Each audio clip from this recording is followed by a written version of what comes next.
की आर्मी बैठी हुई थी, लेकिन तालिबान के 2021 में आने के बाद वहां से आर्मी को आना पड़ा। लेकिन तमाम जो हथियार हैं, हेलीकॉप्टर्स हैं, बहुत गोला बारूद है, वो वहीं पर छोड़ के आना पड़ा। सवाल ये है कि छोड़ क्यों दिया गया, क्या मजबूरी रही, ऐसी क्या दिक्कत थी, ये भी इस पर बात करने वाले हैं। और आगे अब तालिबान ने साफ मना कर दिया है और वो इस तरीके से अब परेड भी निकालता है, खूब उसने तैयारी कर ली है, जंग भी इससे लड़ सकता है, वो ये दावा करता है। पंकज जी, ट्रंप को सीधी सीधी धमकी है ये?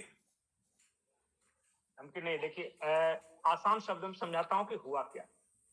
जब वर्ल्ड ट्रेड सेंटर गिरा तो अमेरिका ने दो देशों पर आक्रमण किया, एक इराक और दूसरा अफगानिस्तान। हाँ। इराक में उसके शत्रु थे सद्दाम हुसैन, वहां उनका तख्ता पलट करना था, वेपन्स ऑफ मास डिस्ट्रक्शन का नाम दिया। हाँ।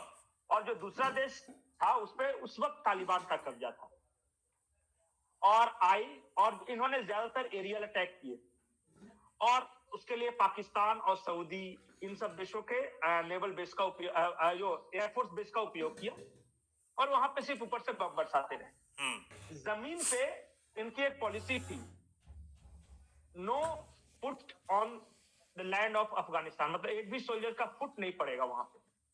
लेकिन खैर वो धीरे धीरे वहां की सेनाएं उतरती रही, जहां जहां जिन जिन इलाकों में इनका कब्जा होता गया।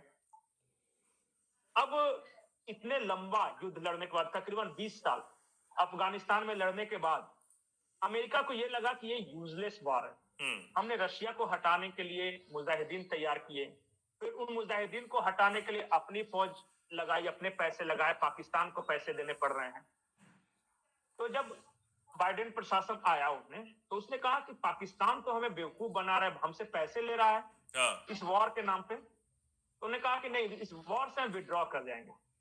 और जो तालिबान थे, दोबारा उन्हें कहा कि तुम ही सत्ता पे आ जाओ, बस इस बार हमारे साथ रहना तुम। तालिबान भी रोज मर रहा था, उसने कहा कि पैसे दोगे? तो बोला हाँ देंगे। तो बोला कि हथियार दोगे? तो अमेरिका ने आके पड़ी हुई है, छोड़ के जाएंगे, तुम इसका इस्तेमाल करना। बोला हमें पैसे और हथियार देते रहो, बदले में क्या चाहिए तुम्हें?